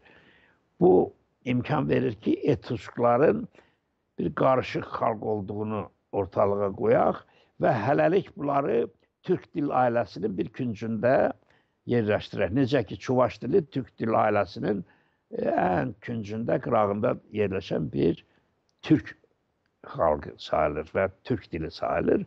Elə də Etruskuda bu sxemə daxil eləmək lazımdır. Niyə? Çünki Etrusk dilində oxunan, hələlik oxuna bilən mətnlər ki, türkçə oxunur, burada elitanın türk olduğu aydındır. Bunu sübut edən həm də o Azərbaycandan o yer adlarını aparan İtalya boyun və əlifbanı, runik, qədim türk runik əlifbasını aparan boyun türk olmasıdır. Ki, o türklüyü daşıyıb ora. Bu müqayisələrlə biz Etrusk-Türk əlaqələrindən, bağından danışa-danışa gəlirik Etruskların biraz mədəniyyətindən, kulturundan söhbət eləyək. Bu gəlmə və yerli xalq olduğu üçün təbii ki, bunun etnoqrafiyasında da dilində olduğu kimi dinində də müəyyən fərqlər olmalıydı. Rahat boyu şəkillərdən qoyqam. Ümumiyyətlə, Etrusklar deməli, ən sirri xalqlardan biri sayılır. Fikir verin, Etrusklarda basırıq, iki cür basırıq kulturu var. Biri kremasiyadır, yəni yandırırlar ölünü və onun külünü yığırlar qaba, yaxud yeşiklərdə, yaxud saxsı qablarda onları saxlayırlar və yaxud qəbirlərdə qoyub saxlayırlar. Bir də bu kurqan kulturu var ki, gördüyünüz Etrusk kurqanıdır. Bu kurqan Türk kurqanlarından fərqlənmir. Niyə fərqlənmir? Çünki o prototürk çağındakı böyük miqrasiyalar başladı. Azərbaycandan Türklər hara köçürdüsə bu cür kurqan mədəniyyətində özlərindən aparırlar. Bu qədim Türk ölü bastırma kulturudur ki, buna kurqan kulturu deyilir. Özəlliklə kurqan kulturu Araz, Kür-Araz kulturu deyilən arxeoloji kulturla bağlıdır ki, o boylar hara miqrasiya edibsə, bu kultur Çinə qədər gedib çıxıbdır, Altaya qədər gedib, Monqolistana qədər gedib, Rusiya çöllərində var, Kuzey Qafqazda geniş yayılıbdır, Qazaxstanda, Qırğızstanda, Altayda, Güney Sibirdə, amma kökü buradan gedib. Yəni o Kür-Araz kulturunun kökü buradadır ki, bu da elmdə mübahisə doğurmur. İndi o kurqanların altında bu cür daşdan yonma otaqlar hazırlanırdı. Yəni, Etruskların qərbəliyi oradadır ki, onların yer üzərindəki binaları, imarətləri belə qalmayıb ki, amma yeraltı dünyada yaratdıkları mədəniyyətlər qalıbdır, yəni kurqanların altında. Onlar o kurqanın altında belə otaqlar düzəldirdilər. Təbii ki, bu hər ölən üçün, bastırılan üçün bunu etmək imkanı yoxdur. Ancaq varlıların, elitanın, hakimiyyətdə olanların, imtiyazlı fiyadalların və olan ailələrinin qəbirləri belə olurdu. Bu kurqan altıdır. Eyni şeyi biz, deyək ki, Sibirdəki, Altaydakı kurqanlar açılır, orada görürük. Amma orada deyək ki, bu otaqlar taxtadandır. Sadəcə altını döşüyüblər və o, deyək ki, ölənin də sağlığında istifadə elədiyi alətləri, qab-qacağı böyür başına yığıblar. Bir də o bayaq dediyim kimi o külləri deməli ayrıca qablara yığıb saxlayıblar. Bu nəyi göstərir? Onu göstərir ki, artıq etnoslar qarışanda iki kulturun burada qarışığı var. Həm bu cür kurgan kulturu, həm də bununla paralel o yandırma, ölü yaxma kulturu ki, bunlar burada artıq bir-birinə qarışdılar. Bu təbii xarakterdə də, gündəlik məişətdə də, adət-ənənədə də, toyda, yasda da bu ikilik, fərq özünü göstərməlidir. Bəzi etrusk tayfalarına, boylarına baxırsan ki, bunlar həddindən artıq dindardılar. Yəni, fala baxdırmadan bir addım atmırlar. Hər addımlarını, hər gördükləri işi öncə fala baxdırırlar. Deməli, onlar inandıkları, o yaratıqlardan aldıkları, deyək ki, işarələrlə hərəkət edirlər. Amma o birisilər heç yadlarına da düşmür, gecə-gündüz kefdədirlər. Hətta onların, deyək ki, ancaq bu cür basırıqlarda da, divarlarda, şəkillərində də görürsən ki, bunlar yeyib içməkdən və çalıb oynamaqdan da doymurlar. Hətta bu şəkillərin içində bəzən pornoqrafik şəkillər də var. Bu onu göstərir ki, yəni etrusk toplumunu vahid bir xalq kimi, vahid bir toplum kimi baxmaq da düzdür. Çünki bunlar müxtəlif kulturları daşıyan tayfalar idi.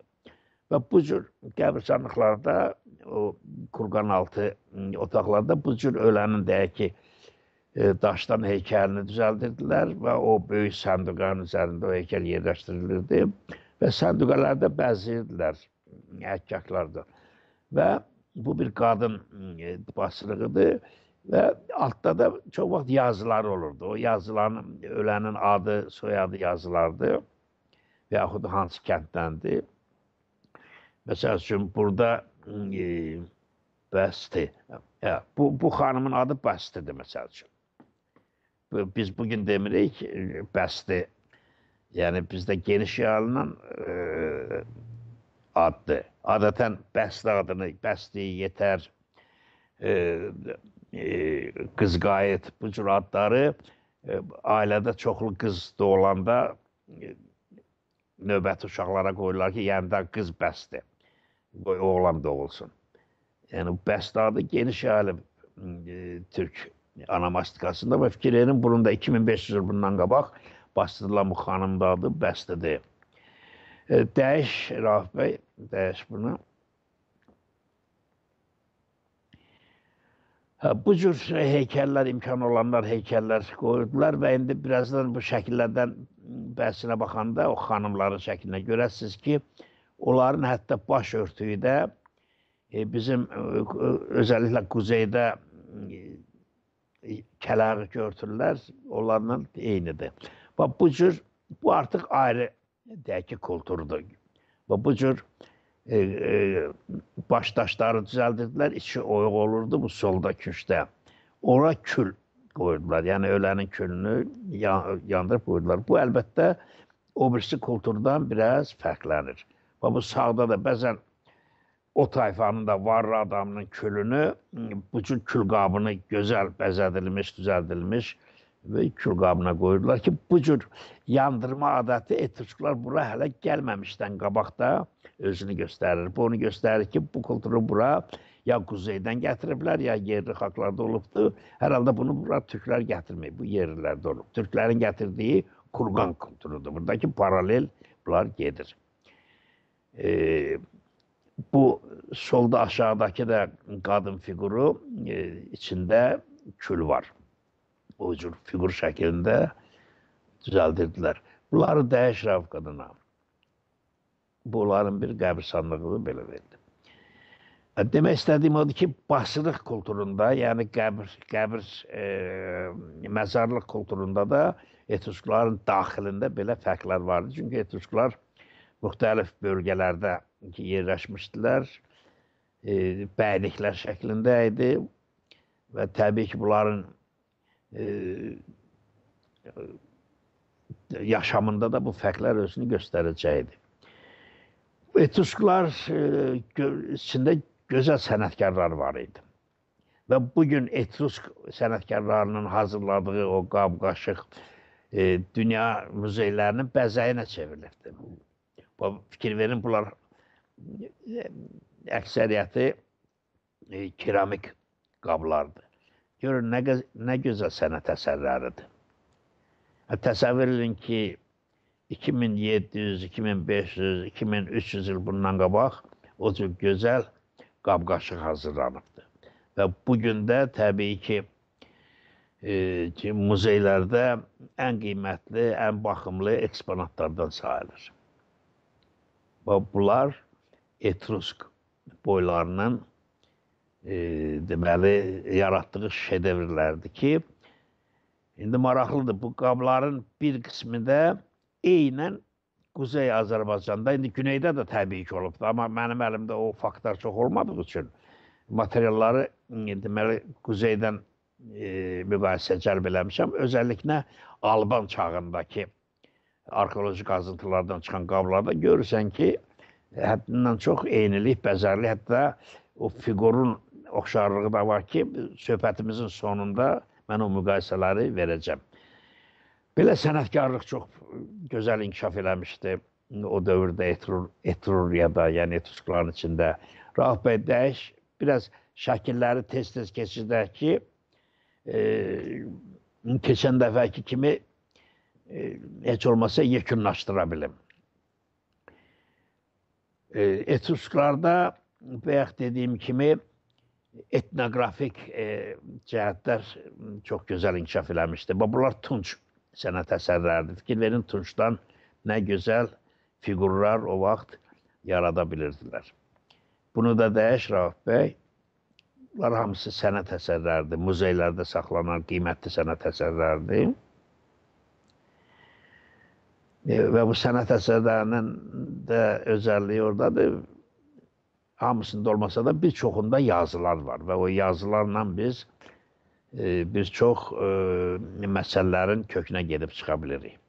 Etrusklarda heykəltaraşlıq çox inkişaf eləməmişdir. Yəni, sonraki Latinlarda, Yunanlarda olduğu kimi. Yəni, Yunan-Latin mədəniyyətində, əlbəttə sonraki mədəniyyətində belə monumental heykəllər geniş yaranmışdı. Yəni, tanrıların, böyük sərkərdələrin, imperatorların heykəllərini qoyurdular. Amma Etrusklarda bu çox yaranmamışdı. Məsəl üçün, bu heykəl bəlkə də ən nadir heykəllərdən biridir ki, Etrusk heykəlidir. Azdır, bunlardan azdır. Və yaxud bu soldakı bir basırıqda bir xanımın heykəlidir. O da çox, yəni,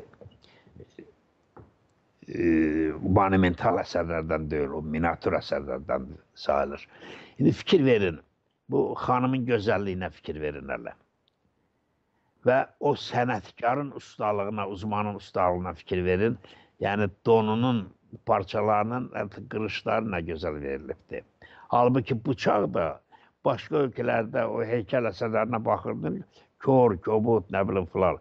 Məsəl üçün, bu çağın heykəlləri artıq Azərbaycanın özündə hələ yaranmamışdı. Kobud şəkildə idi.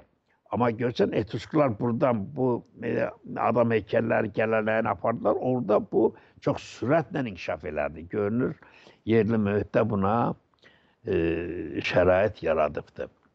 Yəni, bu xanımın elə sifətinə də baxanda, bu sifətdən Bakıda, Təbrizdə, hər yerdə bizə rast gəlir. Yəni, demək istəyirəm ki, antropoloji baxımdan da bu Etrusklar türklərdən fərqlənmir. Şəkil dəyişək, Rauf bəy. Bu sağdakı heykəlin ətəyində də böyük bir yazı var. İmkan olsa ondan söhbət edəcəm.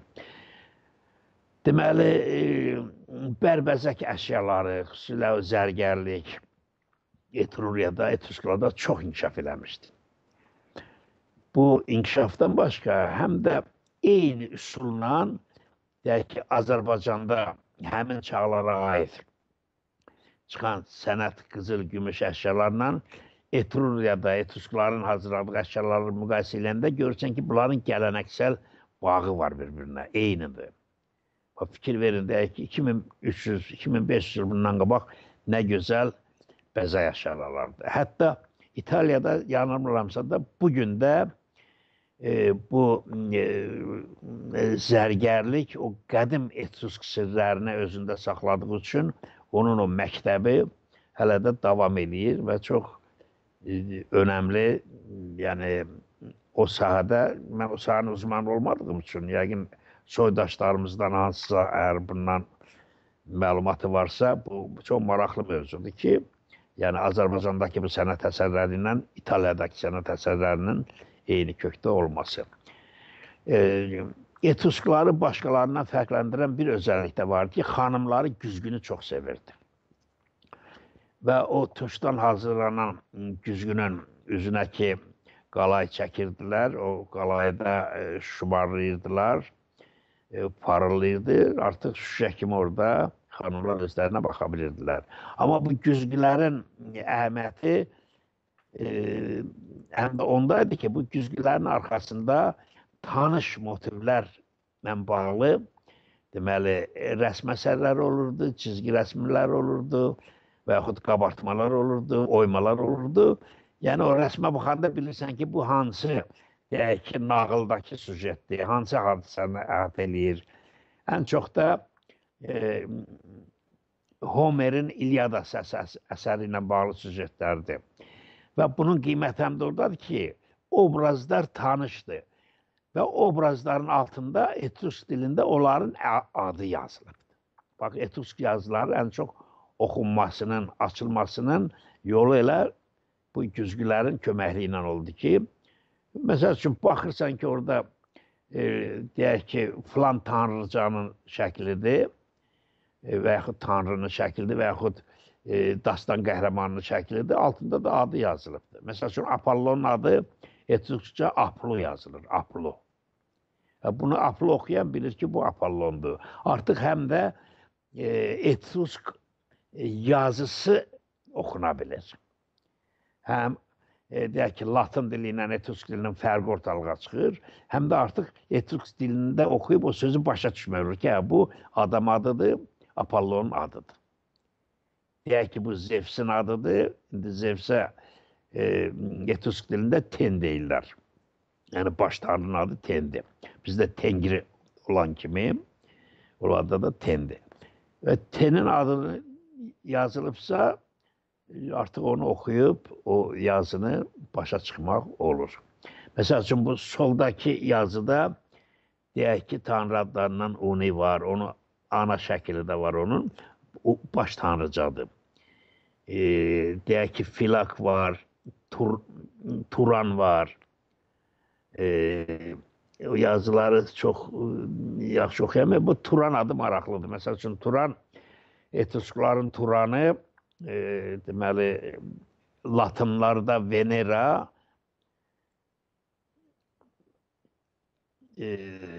Yunanlarda Afroditadır. Uni, Filak, Turan, Altaya, Minerva, bir də Elkintre. Minerva da çox maraqlı tanrıcadır. İndi imkanımız olsa onun üzərində duraram. Turan, dediyim kimi, Afroditanın Etruskça adıdır. Və Turan niyə maraqlıdır? Çünki Romadan İtaliyaya köçən Etruskların başında Eney dururdu. Eney. Eney də Turan tanrıcanın oğlu sayılırdı. Yəni ölümsüz idi. Ona görə Axilleslə kim o Roma belə Troya tarixinə aid çoxlu filmlər, kitablar var, onlara baxıbsa, o Axilleslə deyək ki, Eneyin savaşını niyə verirlər? Çünki ikisi də tanrıcı oğlu idi, ikisi də ölməz idi. Yəni, Troyada Eney yeganə adam idi ki, yeganə qəhrəman idi ki, oyunla vuruşa bilərdi. Özdə Priama onun qohumluğu da çatırdı. Troya dağıdılandan sonra, məhv olandan sonra, elə ki, Yunanlara məğlub oldu və Eney öz qohum əqrəbəsini və xeyli də ona qoşulanlar oldu. O da köçdü, gəldi İtaliyaya. Yəni, iki köç burada özün. Bir bu Eneyin başçılığı ilə gələnlər, bir də bayaq dediyim kimi Herodotun verdiyi demək Tirsenin başçılığı ilə Lidiyadan gələnlər. Hər halda bunların ikisi də qohum tayfalar idi. Çünki Lidiya ilə Troyanın arası çox yaxındır. Bunlar Türk, çox güman ki, Türklərlə əlaqə bunlarda özünü göstərir. Zəhmət olmasa bu güzgüləri dəyişək. Yəni demək istəyirəm ki, bu güzgülərin əhəmiyyəti həm də ondadır ki, o tanış, bəlli obrazların adları üstündə yazılıb. O adı oxumaqla artıq Etrusk dilinin tələffüzünü də öyrənmək olur. Zəhmət olmasa dəyişək, ekrana gəlsin xəttlər. Bayaq dediyim kimi, bunlar çox belə musiqi sevən, oynayan, yallı oynayan, nə bilim, törənlərdə rəqs eləyən bir xalq olublar. Amma maraqlıdır ki, bunlar, deyək ki, ölülərini də bu cür rəqslərlə, şənliklərlə yola salırdılar.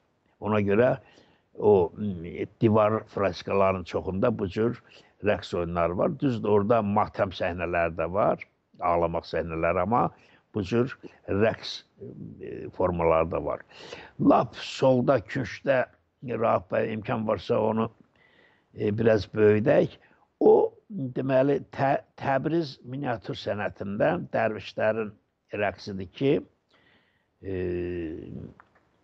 bizdə tarixdən bəllidir. Yəni, Təbriz miniatür sənətindən oradakı o dərvişlərin rəqsi ilə o aşağıda, böyürdə verilən etruskların rəqsini müqayisə edəndə sanki onların hərəkətlərində də bir eynilik görmək olur, paralellik görmək olur və bu onu göstərir ki, rəqslər, ümumiyyətlə rəqsə ilə belə şənlik məsələsi kimi baxmaq olmaz. Rəqslər, rituallar var. Rəqsdə hər bir hərəkətin özünün mənası var. Onun da bir rəqs dili var ki, onu rəqqaslar, o sənətşünaslar daha yaxşı bilərlər ki, mən o sahanın uzmanı deyiləm. Bundan yuxarıdakı şəkildir. Bundan yuxarıdakı şəkildir. Hər halda bu soldakının hərəkətlərinə fikir versəz, indi yuxarıda Təbriz miniatüründəki dərvişlərin rəqsinə fikir versəz, solda, yuxarıda o rəngsiz şəkil ki var, o dərviş rəqsidir. Adətən bizdə, deyək ki, yeni il bayramında o cür rəqslər olardı. Yəni, o yumurta ki boyuyurlar, nə bilim, ev məhlə-məhlə gəzirlər, kösə-kösə oyununda və s. Demək istədiyim odur ki, bunlardan bu rəqslə, musiqi ilə bağlı çoxlu sənət əsərləri qalıbdır. Bax, bunu deyirdim. Dərvişlərin rəqsi, bu hərəkətlərini baxsan ki, eyni hərəkətlərdir. Və bunu dəyişək, yeni şəkil gəlsin. Biraz imkan varsa, şəkilləri tezdir dəyişək ki, mən mövzunu toparlaya bilim. Çünki çox geniş mövzudur. Təəssüf ki, keçən dəfə də əlifbadan danışanda tam toparlaya bilmədim. Demək istədiyim odur ki, bu etruskların sənət əsərlərinə, deyək ki, mifologiyasından da bir kəlmə indi demək istəyirəm. Mifologiyasına, dilinə, tarixinə, arxeologiyasına, tarixi coğrafiyasına baxıb, bunların türklərlə hansı ilişkidə bağlı olduğunu çox asan müəyyənləşdirmək olur. Etrusklarda idman da çox inkişaf eləmişdi. Yəni, o türklərdə güləş üsulu ki var. Və bu, indi Roma güləş üsulu ki deyirlər, o etrusklardan qalmadı. O soldakı şəkillərdə, freskalarda o var.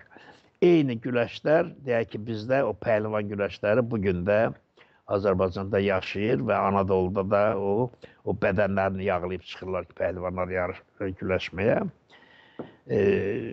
Demək istəyirəm ki, qədim etrusklarda bu cür güləş yarışları da olurdu. O, balaca qara ilə ki verilib, o boks yarışlarıdır, yumruqlaşmadır. Və o yumruqlaşma sonradan Latinlarda artıq xənçərlərlə, bıçaqlarla qladiatorların vuruşuna çevrildi ki, bu qladiator məsələsi biraz çox uzun məsələdir. Onun üzərində dayanmaq istəmirəm. Yəni demək istəyirəm ki, kökü bu. Etrusklar bunu əllə bıçaqları yerə sancırdılar. Əvvəlcə demək xəncərlərlə vuruşurdular simvolik olaraq. Sonra onları yerə qoyub başlayırdılar yumruqlaşmağa. İndi kim qalib gələr, gələr. Və adətən etrusklarda bu əsrlər arasında bu yarışı keçirdirdilər. Sonra bu İtalyanlar da artıq gladiator ünsünə çevrildi. Etrusklarda zər oyunu var idi. Bu Fransa muzeyində saxlanan zərdir. Sümükdən düzdür, nə qədər də çürüsə gənə o salamatlığını saxlayıb. Bu zərlər, yəni bugün o nərddə oynanan zərlər, deməli Etrusk dövründən bəlli idi. Adətən zər 6 kub şəklində olur, bunun 6 üzü olur, 6 müstəvisi.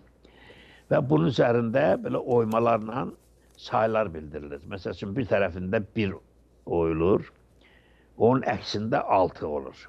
Sayın Füzuli bəy, bu şəkildən sonra lütfən bir fasilə araq, sonra davam etdirərsiniz fasilədən sonra.